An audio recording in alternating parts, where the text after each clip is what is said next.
ఈరోజు మన రాష్ట్ర హోమ్ మినిస్టర్ వంగలపూడి అనిత గారు ఒక ప్రెస్ మీట్లో మాట్లాడడం జరిగింది. అంటే ఆవిడ మాట్లాడే విధానము, ఆవిడ వాడే పదాలు, ఆవిడ భాష చూస్తుంటే పాపం చాలా ఫ్రస్ట్రేషన్లో ఉన్నట్టు కనపడుతున్నారు. ఎందుకంటే నిన్ననే పొద్దున్నే చదివాను నేను ఈనాడు పేపర్లో శుతిమెత్తంగా గద్దించారు అన్నట్టుగా రాశారు. అంటే కొంచెం గట్టిగానే క్లాస్ పడినట్టుంది చంద్రబాబు నాయుడు గారి దగ్గర నుండి. సో దానికోసం ఈరోజు ఏదో ఒకటి మాట్లాడాలని చెప్పి ప్రెస్ మీట్ పెట్టి పార్టీ ఆఫీస్లో ఎంతసేపు కూడా మా నాయకుడి మీద లేనిపోని ఆరోపణలు చేస్తూ, అసలు ఆయన 5 సంవత్సరాలు ప్రతిపక్ష నాయకుడిగా పనిచేశారు, ఒక 5 సంవత్సరాల ముఖ్యమంత్రిగా పనిచేశారు, ఈ రోజున ఎంత జనాదరణ ఉంది అన్న విషయం కూడా మర్చిపోయి ఏకవచనంతో గౌరవ మర్యాదలు లేకుండా, మహిళని కూడా లేకుండా ఆవిడ మాట్లాడే విధానం చూస్తుంటే చాలా బాధ అనిపిస్తుంది. ఈ రోజున మరి అనిత గారు పెట్టిన ప్రెస్ మీట్ని నేను తీవ్రంగా ఖండిస్తున్నాను, ఆవిడ వ్యాఖ్యలను ఖండిస్తున్నాను. ఎందుకంటే మాట్లాడే విధానంలో ఒక స్పష్టత ఉండాలి, మాట్లాడే విధానంలో ఒక సభ్యత ఉండాలి.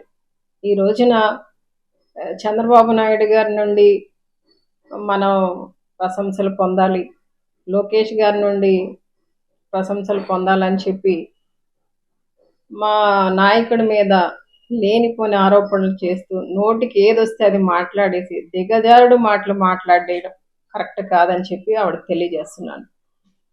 మరి ఈ రోజున ఆవిడ మాట్లాడితే యాజ్ ఏ హోమ్ మినిస్టర్ అంటుంటున్నారు. కరెక్టే, ఆవిడ హోమ్ మినిస్టర్గా ఉన్న ఆవిడ మరి ఈ రోజున రాష్ట్రంలో దాదాపు 46 రోజులుగా రాష్ట్రంలో ఎలాంటి దాడులు జరుగుతున్నాయి, ఎలాంటి హత్యా రాజకీయాలు జరుగుతున్నాయి, మరి ఇళ్ల మీద, షాప్స్ మీద ఎలాంటి దాడులు చేస్తున్నారు, ఈ రోజున విగ్రహాలను ఎలా ధ్వంసం చేస్తున్నారు, ఇవన్నీ ఆవిడకి తెలీదా యాజ్ ఏ హోమ్ మినిస్టర్గా? మరి వాటి గురించి ఆవిడేం మాట్లాడకుండా ఎందుకు మౌనంగా ఉన్నారు? ఈ రోజున ఆవిడ మాట్లాడవలసిన బాధ్యత ఆవిడకు ఉంది. ప్రభుత్వం తరపున లేదా చంద్రబాబు నాయుడు గారు కానీ, లేదా అనిత గారు హోంమంత్రిగా మరి సమీక్షలు నిర్వహించి మరి ఆ దాడులను ఆపడానికి ఏమైనా ప్రయత్నం చేశారా? ఎందుకు చేయట్లేదు? అంటే వారు మౌనంగా ఉండడం వెనకాల వాళ్ళు ఎంకరేజ్ చేస్తున్నట్ట ఈ రోజున ఆ దాడుల్ని? ఈ రోజున ఆంధ్ర రాష్ట్రంలో లా అండ్ ఆర్డర్ ఎంతవరకు కరెక్ట్గా కంట్రోల్గా ఉంది, అది ముందు ఆవిడ ఆలోచన చేయాలి. ఆవిడ హోంమంత్రిగా ఆవిడ పనితీరు మీద, ఆవిడ బాధ్యతల మీద ఆవిడ శ్రద్ధ చూపించాలి.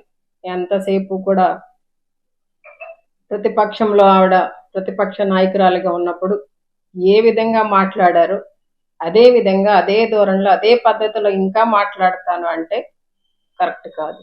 ఈ రోజున పులివెందుల ఎమ్మెల్యేవు నువ్వు. ఎస్, అందరూ ఎమ్మెల్యేలుగా నెగ్గిన తర్వాతనే మంత్రులు అవుతారు. ఆవిడ కూడా ఎమ్మెల్యేగా నెగ్గిన తర్వాతనే మంత్రి అయ్యారు. మరి ఈ చిన్న విషయాన్ని కూడా మర్చిపోయి కావాలని నువ్వు పులివెందుల ఎమ్మెల్యేవు, ఆఫ్టర్ పులివెందుల ఎమ్మెల్యేవు అన్నట్టు మాట్లాడితే అది ఎంతవరకు కరెక్ట్? నిన్న మొన్నటి వరకు చంద్రబాబు నాయుడు గారు కూడా కుప్పం ఎమ్మెల్యేనే కదా, ఈ రోజున ముఖ్యమంత్రిగా అయ్యారు.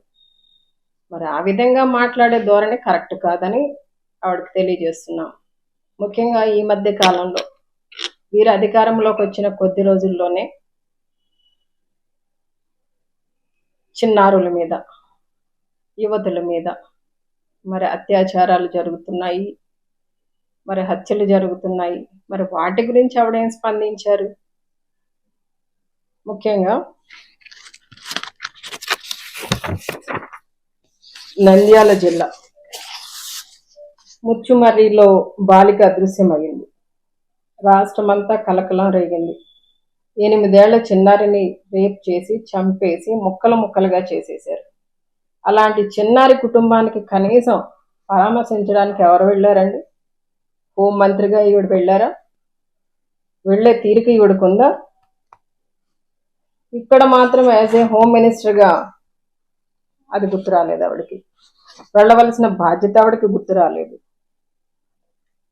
ఈ రోజున ఈ ఘటన మీద ముఖ్యమంత్రిగా చంద్రబాబు నాయుడు గారు కానీ, డిప్యూటీ సీఎంగా పవన్ కళ్యాణ్ గారు కానీ ఒక్క మాట కూడా మాట్లాడకపోవడం అనేది చాలా బాధాకరమైన విషయం.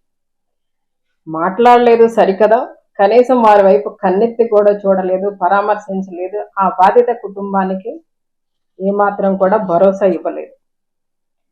ఈ రోజున రాష్ట్రంలో ఎక్కడ చూసినా హత్యలు, అత్యాచారాలు జరుగుతున్నాయి. నియంత్రించాలనే ఆలోచన వీరెవరికి లేకపోవడం అనేది నిజంగా చాలా బాధ అనిపిస్తుంది.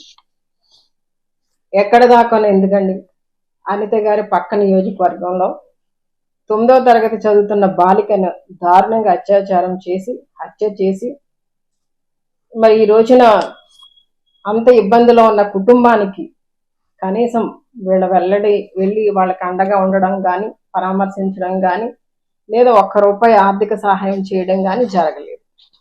మరి ఇక్కడ బాధ్యత గుర్తు రాలేదా, బాధ్యతను మర్చిపోయిన మరి అనిత గారు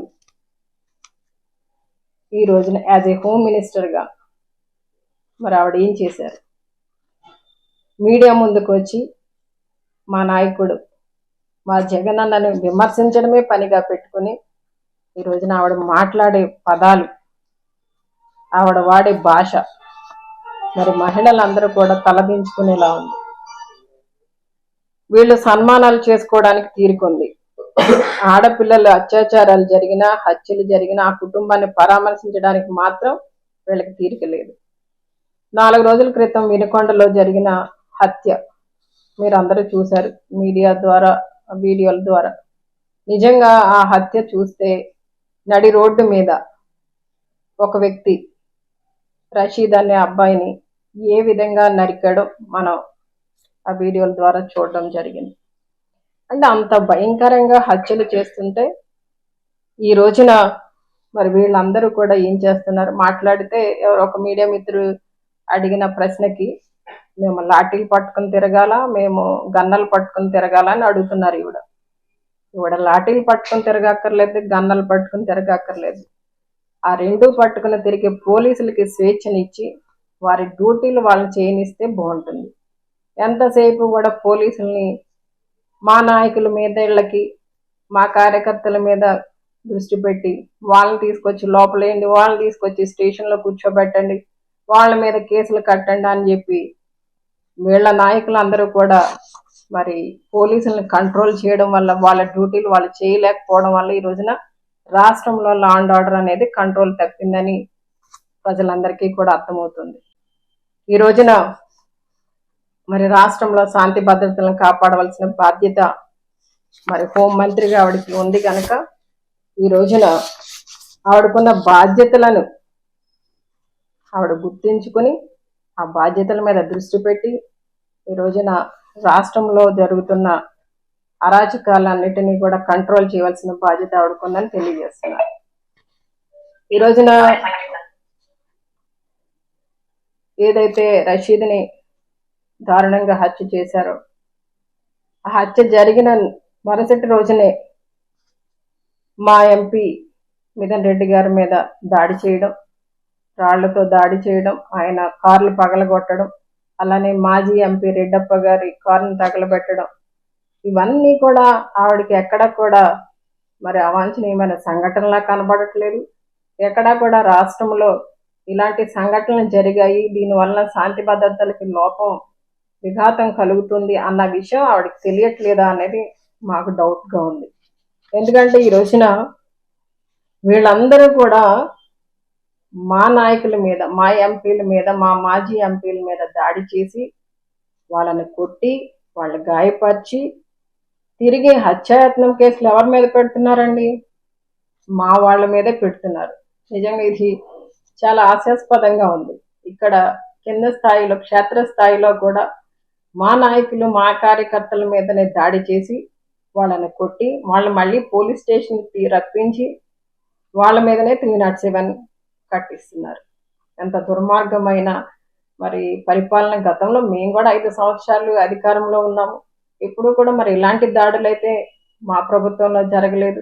ఇలాంటి రాజకీయ హత్యలు ఎప్పుడూ జరగలేదు. ఇంత కక్షపూరితమైన ధోరణి ఎప్పుడు కూడా మేము చూపించలేదు. ఈ రోజున వీళ్ళంతా కూడా ఎంతసేపు కూడా వైసీపీ నాయకుల్ని, కార్యకర్తల్ని అందరినీ కూడా వాళ్ళందరినీ అణిచివేయాలి, తొక్కివేయాలి అనే ధోరణితో మాత్రమే ఉన్నారు. ఈ రోజున ప్రజలకి నమ్మకం కలిగించేలా వీరి పరిపాలన ఉండాలి.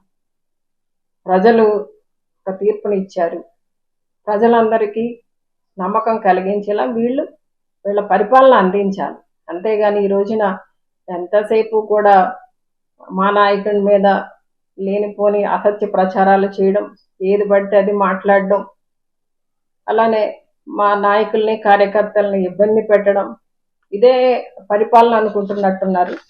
దయచేసి ఇవన్నీ కూడా రాజకీయ గొడవలే, రాజకీయ హత్యలే, అంతేగాని ఎవరికి కూడా వ్యక్తిగత గొడవలు ఉండవు. ఈ రోజున ప్రతి ఒక్కటి కూడా కంట్రోల్ చేయవలసిన బాధ్యత, ప్రజలందరికీ కూడా రక్షణ కల్పించవలసిన బాధ్యత, రాష్ట్రంలో శాంతి భద్రతలను కాపాడవలసిన బాధ్యత మరి ముఖ్యమంత్రిగా చంద్రబాబు నాయుడు గారికి ఉంది. హోంమంత్రిగా మరి అనిత గారు, వంగలపూడి అనిత గారికి కూడా బాధ్యత ఉందని తెలియజేస్తూ, చివరిగా అనిత గారికి చెప్పాలనుకున్నది ఏంటంటే, ఈ రోజున మీరు పెట్టిన ప్రెస్ మీట్ అది ఎక్కడా కూడా మరి ప్రజలకి నమ్మకం కలిగించేలా కానీ, ప్రజలకి భరోసా కల్పించేలా కానీ, లేదా ఇబ్బంది పడిన కుటుంబాలకి అండగా నిలబడినట్టు కానీ ఎక్కడా కనిపించలేదు. ఈ రోజున ఓన్లీ మా నాయకుడిని టార్గెట్ చేసి, మా నాయకుడి మీద లేనిపోని అసత్యాలు ఆపాదించి, మీ నాయకుడు చంద్రబాబు నాయుడు గారి నుండి, లోకేష్ గారి నుండి ప్రశంసలు పొందడానికి మాత్రమే పెట్టిన ప్రెస్ మీట్లా కనిపించింది. దయచేసి ఇలాంటి అన్ని కూడా మానుకోండి. మీరు ప్రజలకి నమ్మకాన్ని కలిగించండి, ప్రజల పక్షాన నిలబడండి, శాంతి భద్రతలను కాపాడండి. ఈ రోజున మీరు ఇందాక ప్రెస్ మీట్లో రాకేష్ కుమార్ గారి గురించి కూడా మాట్లాడున్నారు. ఆయన మాట్లాడిన మాటలకి, ఆయన వ్యాఖ్యలకి, ఆయన మా ప్రభుత్వం మీద, మా జగన్ అన్న మీద వేసిన నిందలకి ఆ రోజున సుప్రీంకోర్టు ముట్టకాయలు వేసిన సంగతి మీరు మర్చిపోయినట్టున్నారు.